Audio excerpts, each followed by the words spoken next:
ఇప్పుడే మన సోదరు వెంకటేష్ గారు చెప్తూ జగన్మోహన్ రెడ్డి గారు ఎక్కడైనా ఈవెన్ ఒక్క స్థానంలో అయినా సరే ఇది ఏకగ్రీవం ఉంటే ఆ ఇన్ఛార్జిని రెస్పాన్సిబుల్ చేసి ఇన్ఛార్జ్ మీద యాక్షన్ తీసుకుంటాం అంటున్నారు.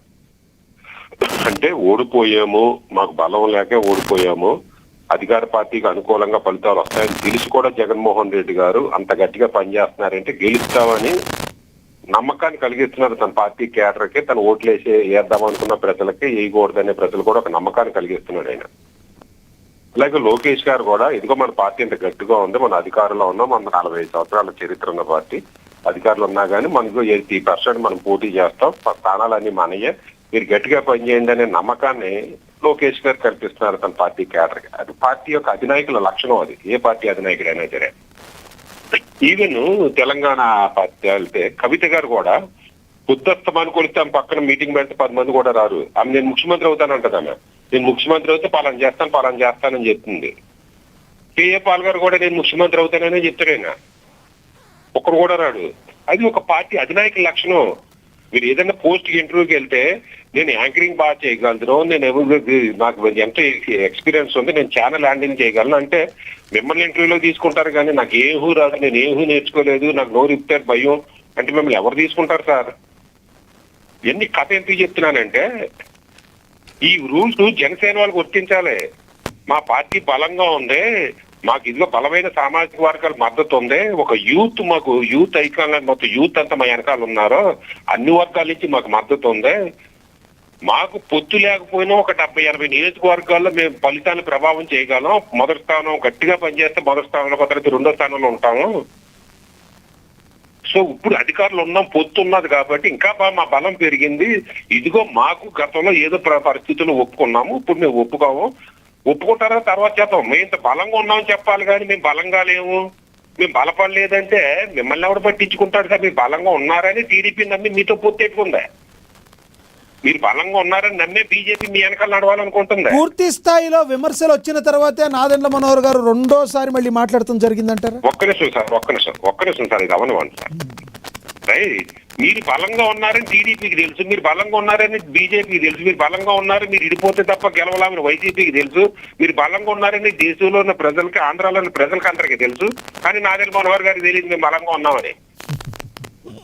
బలహీనంగా ఉన్నామంటే మీ వెనకాల కూడా ఉంటాడు సార్. బలహీనంగా ఉన్న పార్టీ వెనకాల ఎందుకుంటారే? నీకెందుకు ఓటేస్తారు? 4 సీట్లు కూడా ఇవ్వనంటారు టీడీపీ వాళ్ళు మీరు బలహీనంగా ఉన్నామంటే. మీరు బలహీనంగా ఉంటే కాంగ్రెస్ తో పొత్తు పెట్టుకుని టీడీపీ మీతో ఎందుకు పెట్టుకుంటారు? మీరు బలంగా ఉన్నావు కాబట్టి ఆ వాస్తవాన్ని యాక్సెప్ట్ చేయాలి. మేము బలహీనంగా ఉన్నామన్నది తప్పు.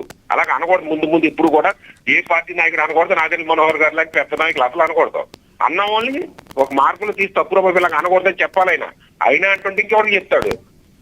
తర్వాత పదవులు ఆశించొద్దు. అరే మీరంతా పదవులు తీసుకుని మీ నియోజకవర్గంలో ఉన్న వాళ్ళందరికీ పదవులు వేసేసి పక్క నియోజకవర్గంలో ఎవరు పదవులు ఆశించకుండా, రాష్ట్రంలో ఎవరు కూడా పదవులు ఆశించకుండా, పార్టీ ఆఫీసులోకి రాకుండా, పవన్ కళ్యాణ్ గారిని కలవకుండా పనిచేయండి అనడం ఎంతవరకు సబబు అనేది పెద్దల నాదెండ్ల మనోహర్ గారు లాంటి వ్యక్తి తెలుసుకోవాలి. అలాగే ఇదిగో గతంలో వైసీపీ లాంటి ఒక బలమైన రాక్షస పార్టీని ఓడించడం కోసం మేము 15% ఒప్పుకున్నాము. ఈసారి ఎట్టి పరిస్థితుల్లో మేము ఒప్పుకోము, మా కార్యకర్తలకు అన్యాయం జరుగుతుంది, నామినేటెడ్ పదవులు కూడా మాకు రాలేదు, కాంట్రాక్ట్స్ మాకు రాలేదు, ఈసారి కూడా గ్రామీణ స్థాయిలో మా పార్టీ ఎదగకపోతే మా పార్టీ పరిస్థితి ఏంటి, మేము మా కేడర్కి ఏం సమాధానం చెప్పుకోవాలి, మేము 40% 50% ఇస్తే తప్ప పోటీ చేయమంటే కనీసం 30% ఇస్తారు. మాకు బలంగా లేదు, 5% లో కూడా నెగ్గిలా లేవు, మాకు పోటీ చేసే కార్యకర్తలు ఎక్కడ ఉండాలి ఎత్తుక్కుంటాము, ఎత్తుక్కుని లెక్కెట్టిన తర్వాత వర్షాలు లెక్కెట్టిన తర్వాత అప్పుడు మేము సీట్లు అడుగుతామంటే మీకెందుకు ఇస్తారండి? ఆంధ్రజ్యోతి అయితే 1% రాసినా కానీ యాక్సెప్ట్ చేయాల్సిందే మనం, వాళ్ళ ఇష్టం. ఎందుకంటే మనకేం నమ్మకం లేదు మనం బలంగా ఉన్నామా లేదో. సరే మీరు ఏదో అన్నారు నాదెండ్ల మనోహర్ గారు సవరించుకున్నారని. ఆ సవరించుకోక అటువంటి పెద్ద నాయకు నాలాంటి తప్పు మాట్లాడితే ఇప్పుడు లక్ష్మీకాంత్ లాంటి తప్పు మాట్లాడితే అనుకోవచ్చు, ఎందుకు కుర్రోడు పాప ఆయనకేం తెలియదు. నాదెండ్ల మనోహర్ గారు లాంటి వ్యక్తి తప్పు మాట్లాడటం ఎందుకు, మళ్ళీ సవరించుకోవడం ఎందుకండి? సవరంలో కూడా సరైన స్పష్టత రాలేదు. మళ్ళీ అన్నారు మీరు కావాల్సి వీడియో ప్లే చేయండి, మళ్ళీ అన్నట్టు చివరి మా బలం ఎక్కడ ఉంటే అక్కడ పోటీ చేస్తామని. అరే బలం లేకే కదా పూర్తి పెట్టుకున్నది. బలం ఉంటే మనకి టీడీపీ ఎందుకు? అలాగే టీడీపీ బలంగా ఉంటే జనసేన ఎందుకు? ఎక్కడ బలం లేకే కొన్ని సీట్లు మేము పోటీ చేస్తాం, కొన్ని సీట్లు మీరు పోటీ చేయండి.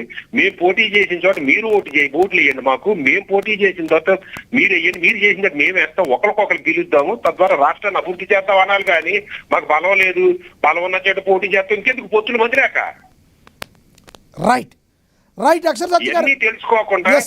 పార్టీని నీరుగార్చే మాటలో జనసేన వైసీపీ పార్టీని రెచ్చగొట్టే మాటలు వాళ్ళకి అవకాశం ఇచ్చి ఇందాక ఏదో అన్నారు వైసీపీ తిట్రా ఇష్టమైన అవకాశం ఇస్తున్నదే మీరు. మీ జుట్టు వైసీపీ చేతులు పెడుతున్నది మీ మనోహర్ గారు, మీ పార్టీ క్వార్టరే, మీ పార్టీ నాయకులు. యా యా పవన్ కళ్యాణ్ గారి కష్టార్జితాన్ని నీరు గార్చకండి, పవన్ కళ్యాణ్ గారికి లక్ష్యాన్ని నీరు గార్చకండి, పవన్ కళ్యాణ్ గారు ఏమి సాధించుకోవాలనుకుంటున్నారు దాన్ని నీరు గార్చకండి అని అది నాదెల్ మనోహర్ గారు కావచ్చు, పవన్ జనసేనలో ఉన్న నాయకులు కావచ్చు, మరొకరు కావచ్చు, వీళ్ళందరూ నేను విజ్ఞప్తి చేస్తున్నా. రైట్ రైట్ నేను మళ్ళీ మాట్లాడతాను సార్. కంక్లూడ్ చేతురు గారు మీరు రాజకీయ పార్టీలో ఉన్నారు, రాజకీయాల్లో ఉన్నారు. ధైర్యంగా ఒక జగన్మోహన్ రెడ్డి గారు చూసి నేర్చుకోండి, ఒక లోకేష్ గారిని చూసి నేర్చుకోండి, కనీసం కవిత గారిని చూసి నేర్చుకోండి మీకు ధైర్యం లేకపోతే. రైట్ రైట్ సార్ మీరు కంక్లూడ్ చేతురు కానీ లక్ష్మీకాంత్ గారు కంక్లూడ్ చేస్తారు. లక్ష్మీకాంత్ గారు వేళ్ళన్నీ మీ వైపే చూపిస్తున్నాయి, ఏం చెప్తారు? కంక్లూడ్ చేయండి. కాయలున్న చెట్టుగా రాళ్ళ ఉన్నట్టుగా అందరూ మా మీద పడ్డారు సార్. కానీ నేను ఏం చేస్తాను, అక్షర్ సత్యం గారు కూడా ఒక మాట అంటున్నారు, బలహీనంగా ఉన్నాం అంటే బలహీనంగా ఉన్నాం కాదండి. రానున్న ఎలక్షన్ లో రేపు పొద్దున కమిటీలు ఎత్తిన తర్వాత కార్యకర్తని కూడా ఎట్లా కష్టపడాలని చెప్పారు. ప్లస్ ఏంటంటే అక్కడ 164 సీట్లు మన 21 ఉన్నాయి. ఈసారి కొంచెం బలంగా మనం పోరాడాలి, మనం నిలబడాలి, పరిస్థితులు మనం చక్కదిద్దుకోవాలి, కమిటీలు వేసుకుందాం అన్నట్టుగా మాట్లాడితే దాన్ని ఏం చేస్తారంటే పార్టీ పరంగా ఉన్నట్టుగా మాట్లాడుతున్నట్టు చెప్తున్నారు సార్. జనసేన ఇందాక వెంకటేష్ గారే ఒప్పుకున్నారు, ఏమన్నారు, జనసేన ఎటువైపు ఉంటే గెలుపు అటు సైడ్ ఉంటుంది అని చెప్పేసి ఆయన అన్నారు, ప్రముఖ న్యాయవాది. మరి అక్షర సత్యం గారు ఏమన్నారు, మళ్ళీ ఇక బలహీనంగా ఉన్నటువంటి వ్యాఖ్యలు మళ్ళీ నాదెండ్ల మనోహర్ గారు అంటారు. అంటే సార్ ఒకటి మీరు ఒకటి చెప్పారు లక్ష్మీకాంత్ గారు. లక్ష్మీకాంత్ మీరు మాట్లాడుతున్నారు. ఒక క్వశ్చన్ మీరు ఇందాక ఒక సామెత మీరు కాదు సార్, మీరు ఇందాక ఒక సామెత చెప్పారు, కాయలున్న చెట్టుకే రాళ్ళు పడతాయని ఒక చెప్పారు. ప్రతివాడు వచ్చి రాయిని కోసుకుని వెళ్ళిపోయి కమ్మగా తింటుంటే దానికి ఫెన్సింగ్ చేసుకోవాల్సింది ఎవరండి? దానికి చక్కగా ఏ రాళ్ళు పడకుండా చూసుకోవాల్సింది ఎవరండి? అది కదా అక్షర సత్యం గారు అడిగింది మిమ్మల్ని. సార్ ఆయన మంచిగా చెప్పారా ఏంటనేది పక్కన పెడితే ఒకటి చెప్తున్నా, ఒక విషయాన్ని భూతత్వంలో చూసి మరీ నొక్కి ఒక్కాడకూడదని చెప్పి తను అన్నాం.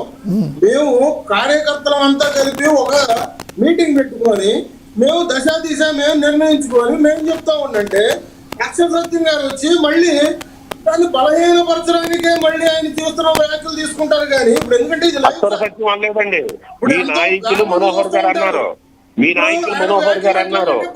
చేతగాని కారణాన్ని పక్కన చూసండి.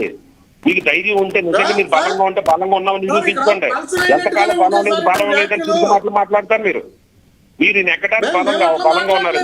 మీరు పోటీ చేశారు, బలంగా ఉన్నారా? మీరు మనుషుల్లో అవడానికి బలంగా ఉంటారు. పార్టీ వీటిలో బలం లేదా? ఏం మాట్లాడుతున్నారు లక్ష్మీనాథ్ గారు? మీరు మీ బలాన్ని మీరు బలంగా ఉన్నామని చెప్పండి, బలహీనంగా ఉన్నామని అంటే ఎవడు పట్టించుకోవడం మిమ్మల్ని. టీడీపీ కూడా పట్టించుకోవడం మిమ్మల్ని. కుక్కలో పక్కన రాస్తారు. మీరు బలంగా ఉన్నాము, మాకు ఇన్ని కావాలి అని అడిగి తెచ్చుకోండి.